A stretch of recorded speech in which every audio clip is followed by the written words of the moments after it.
welcome back to my channel. My name is Mandy and I am a full-time reseller, and today is my What Sold Wednesday video. On this video, I will go through all my listings from last week. I will give you all my numbers. I show you my actual listings and photos so you can kind of have an idea of what I'm putting into my listings. So we all know that last week was the big Mercari debacle and everyone was losing their minds about it. I will say I feel like Mercari kind of took a hit for me. I was making like 7 sales over there and like $100 to $200, and I only had 1 sale. So I don't know if it was just kind of a combination of all of the changes. I'm sure buyers don't want to see, everyone talking bad about Mercari either. My original thought process on the whole Mercari situation was, this is bad. And now that I've had some time to kind of think about it, I don't think it's the worst. I know a lot of people are really concerned about returns, but returns are just part of this business. There was also some talk about how people were saying they were going to pull all of their new with tag items from Mercari. I don't know that that's really necessary. There's scammers on every platform, and that's just, the whole vibe of the reselling game is there are people out there that are trying to scam you for your items. Mercari does have the option to put in a counterclaim if you get your item back and it's not how it was originally. So if someone cut the tags, I'm not exactly sure what Mercari is going to do, if they're just going to refund both of you. That's kind of what Poshmark does sometimes. If you do a counterclaim, they'll give you credit back, or if Mercari will go back to that buyer and get the money. I don't know what they're gonna do, but I'm not that concerned about it. I don't have a lot of returns on Mercari. Obviously that's because they didn't have the option to return them for any reason. Needless to say, I have returns on eBay. I have it set up where the buyer has to pay the return shipping unless there was an issue where I described something wrong or it was damaged or something along those lines. And I don't get very many. I have a couple to talk about today actually for cases on Poshmark and returns, but other than that, it's just part of the business. So this is for the week of March 25th through the 31st. Like I said, Mercari wasn't great, but Poshmark picked up a little bit and eBay kind of slowed down. So I don't know, what was going on. It seemed like during the week it was pretty slow, and then for whatever reason on Poshmark, Saturday and Sunday was like crazy. I think I had 9 sales on both days, so that's great. I'm hoping that kind of continues with Poshmark just because I put the most effort into Poshmark. I did actually start putting things back on Depop. I really wish that Flip would just kind of hurry up and get the cross-listing to Depop. That would make my life a million times easier when it comes to cross-listing. I saw in a group someone asked, hey, where are we on this? Because the little coming soon logo next to Depop has been there, I believe, for over a year. And they said maybe 3 to 4 weeks, which I don't believe anything that Flip says for timelines. I'm in a Facebook group for the consignment side. I don't know if any of you guys are. And that's been out since, when was that? November maybe? And people have been asking what's going on, and they continuously just keep saying, oh, big events, big news is coming in 2 to 3 weeks, and then a month goes by. Same thing, someone asks. I think now we're at the 5th time someone has said something and they're like, no, really, this time in 2 to 3 weeks, and there's been nothing. So when it comes to Flip, I will give them the $9 a month just because that is so much cheaper than any other option there is out there. But if they don't hurry up with Depop, I might consider spending my money elsewhere just because Flip drives me nuts. So now we'll talk about Poshmark. I had 3 cases opened, I think, last week. The first one was a swimsuit, and it was definitely a fit issue. The buyer, said that it was defected, that the straps were not long enough or something along those lines. They weren't altered. That's just how the swimsuit was. It had some underwire under the bust, so I think the issue was her chest was just too big for that style of swimsuit. She took all these photos, and you could just tell the swimsuit was too small. So she had put in there, when that kind of stuff happens, I just let them keep talking in the little conversation, and I just stay professional about it. She said, you know, the straps were not long enough and the piece that was supposed to hold your chest up was too low. And all I suggested was tightening the straps because that would pull, you know, the swimsuit up. That's when she said she can't because it's already cutting into her arms, and you know, she just kept going about how it didn't fit. So Poshmark ultimately sided with me and said that it was due to fit. She was very unhappy. I don't respond to that. I just let Poshmark deal with it. That is why I pay them 20% of all of my sales. So there was that one. Then there was another one on a pair of pants.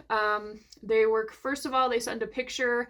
It was not even what they sent them. And then they were like, oh no, this isn't the right picture. And then they said that they think they were hemmed. And I had two other pairs of pants that were exactly the same as those. I showed pictures. The stitching was exactly the same on all three of the pants. And their photos, the way they were measuring it, like you couldn't tell where it was measured from. So once again, I was just professional about it and addressed Poshmark only and said, I just want to clarify the first photo was not the item that I sent them, and then showed them the photos with the stitching. And, you know, ultimately that person decided to cancel the case last night, like in the middle of the night. So that one is done. And then I do have one more, and it was due to, I think the package must have got like caught in a shipping sorter at the USPS because it was in a padded flat rate. I also put my items in plastic bags, but it looked like something kind of like punctured the envelope and then ripped it. So of course it was a silk blouse of all things. She was really nice about it, really understanding. She let me know, and I said, just open a case, you know, for this issue, and then Poshmark, I'm assuming, will end up just paying us both, pay her back, pay me for the item.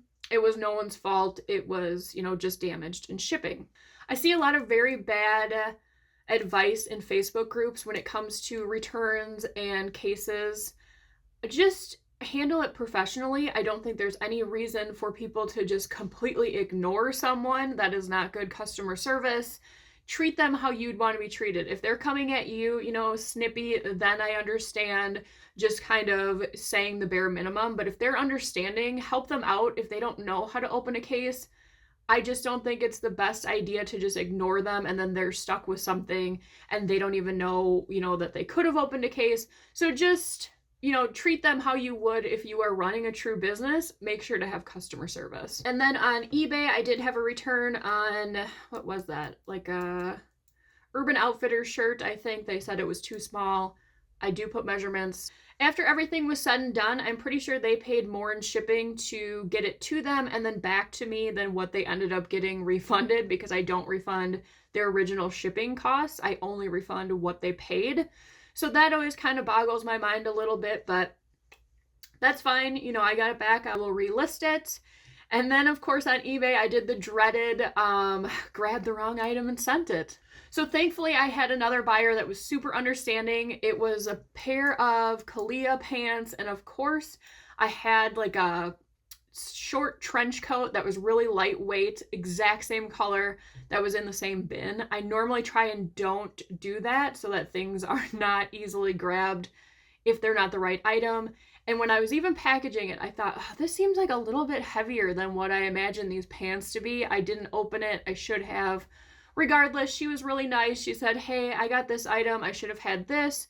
So when that type of thing happens to me, my average cost of goods is so low that I just tell them to keep it. There's no reason for me to, you know, send them a label to send it back, because now I'm paying shipping on that. I have to pay shipping to send out their correct item. So I just say, keep it. If it doesn't fit you, you know, give it to someone, donate it, whatever you want to do with it.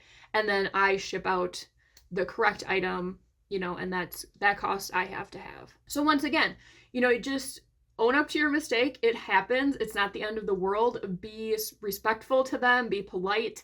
Let them know, you know, hey, this is what happened. This is what I'm doing. Here's your new tracking number. It goes a long way to let the buyer know that you're taking care of it, rather than them just, you know, saying, hey, this isn't right, and then just not hearing from you. So I think that's enough rambling for me. So I will turn you around now and I will show you my listings.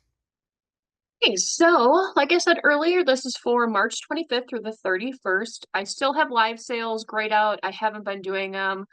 I don't know. Still undecided with that whole situation.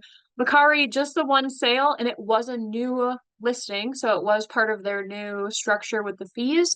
It makes my life a little bit easier when it comes to bookkeeping because I know that I get the $18.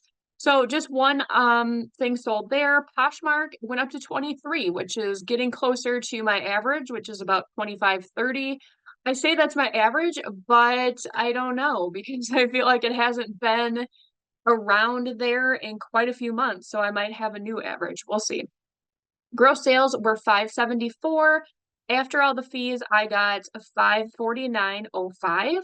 Average sale price was 24.96.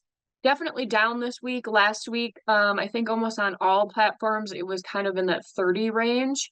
And over on eBay, 130.79, only 5 items sold. Total profit 88.12, an average sale price of 26.16. When it comes to my totals, it was 722.80, a little bit less than last week, like 100 and some dollars. Total fees was 157.60. Average cost of goods is around $3, so that's what I use. So my total profit was 478.20. Average sale price this week was 24.92. I do think that sales were kind of down because I don't know if it's nationwide, but in my area and a couple other areas I know, it was spring break last week. So a lot of people might have been on vacation and not really shopping. So that might have been the decrease in Macari and eBay as well. So now we'll take a look at my actual listings. Starting with Poshmark, this Alice in Chains shirt, I got this at the bins not that long ago, and this went for an offer of $18. Eddie Bauer hiking pants. These were in that Helpsies men's mystery box I got a couple months ago. American Eagle The Doors shirt. My Goodwill has started doing kind of like flat pricing on t-shirts. So this was in there for $2.99. This was a good size. It did have a small pinhole, and this went for an offer of $17. I had never heard of this brand before. I'm not even going to try and pronounce it. I got this at Goodwill, I think last week, and it went for an offer of $15. I picked it up mainly on the print, kind of this crazy paisley and multicolored print does fairly well, and it wasn't a good size. I got these vintage No Boundary little kitten heels. These were at the bins, and this went for an offer of $16. Paper Moon, I don't know much about this brand. I picked it up at the bins. It was originally in one of my live shows that no one was interested in purchasing, and this did go for full price of $19. These are a pair of vintage Lower East Side sandals.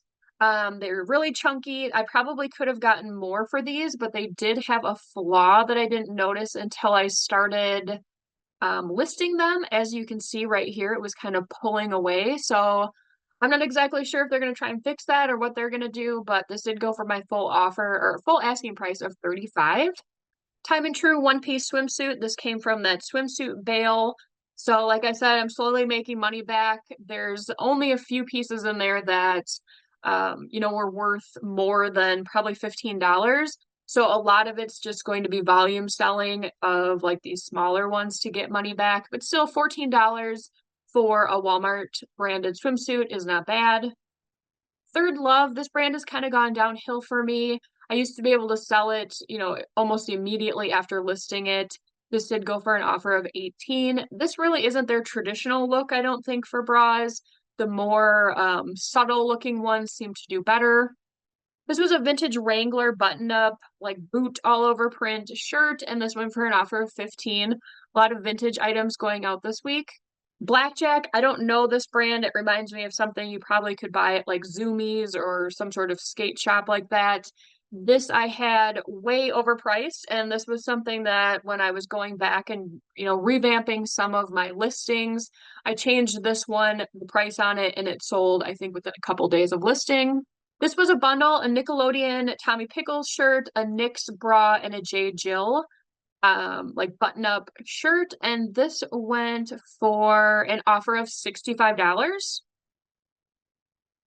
This was the shirt that unfortunately has the issue with the post office being ripped open on the envelope. So it was a J. Jill, or not J. Jill, J. Crew animal print silk top, and this went for an offer of $28. Loft, another pair of Loft skinny jeans. This is a second pair now. I think last week I had a pair that sold. These were in a size 6, new with tags, came from a thread-up box, and went for an offer of 20. Knox Rose, I don't pick this up all the time. If I find it at the bins, I will, and it has to be at least a large or higher, normally at least an extra large. This was their newer label. That's why I was okay with picking this up. And this went for an offer of 15.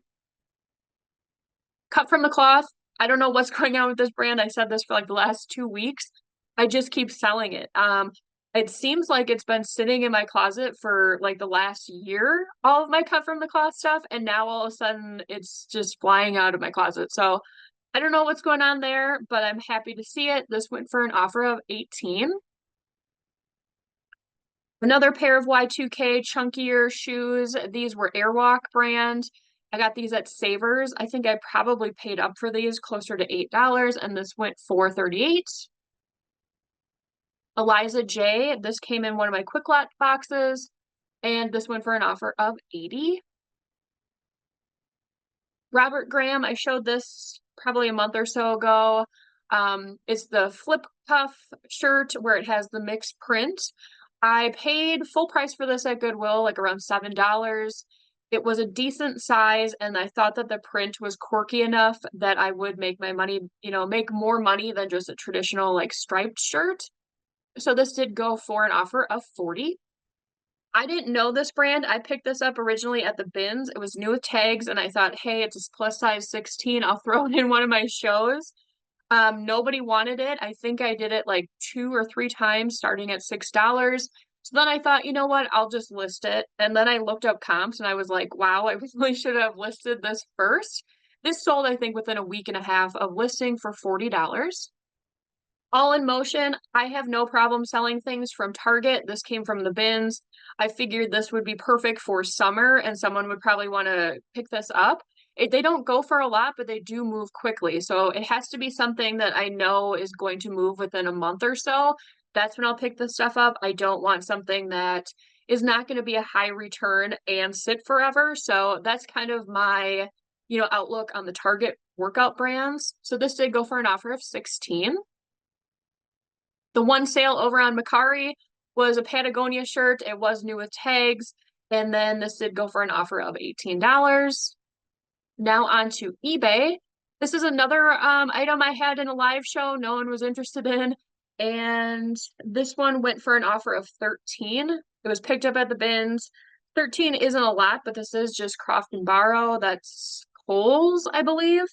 And it sold within a week. So something to think about there.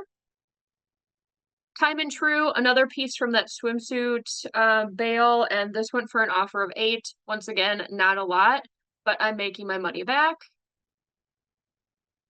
I believe this brand is called New Age. This I got at the bins. I believe this is a QVC brand. It's a packable, lightweight puffer coat. I did have this go for an offer of 35.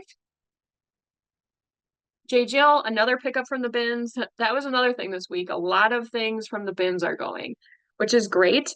The print on this was really cute. That's why I decided to pick it up. It screams spring, summer with the floral, and this did go for an offer of 24. And then the last item this week was Jane and Delancey, another bins pickup. I do great with this brand in plus size. This is very spring. It reminds me of a picnic with that gingham plaid, and this went for an offer of 19. So going into next week, I think I will continue to put a couple more things on Depop. I'm not going to go crazy over there right now, just because the whole reason I stopped with Depop was because I was specifically buying for Depop, and it just really wasn't panning out how I thought it was, and then I was getting stuck with a lot of kind of quirky things that I didn't really have another place to send them. Like Plato's wasn't interested in it. I don't know that it would have done well on ThreadUp.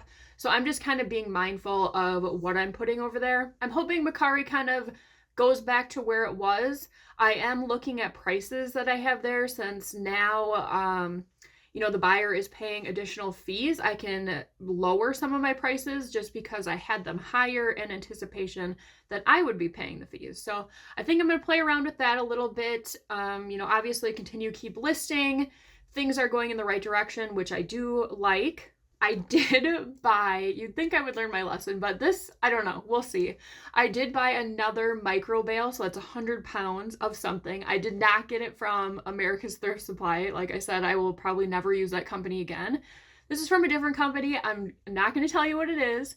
So if you are interested in what that video will be and what I bought, make sure to hit the subscribe button if you haven't already. I think they just shipped it today. So potentially maybe next Friday's video. We are in April now, so my rummage sale / garage sale videos will be coming out soon. So there's a lot to look forward to. So if you haven't and you are interested, make sure to hit that button. And as always, if you enjoyed today's video, please make sure to give it a like. It really helps out the channel and I really appreciate it. I will see you on the next one. Bye!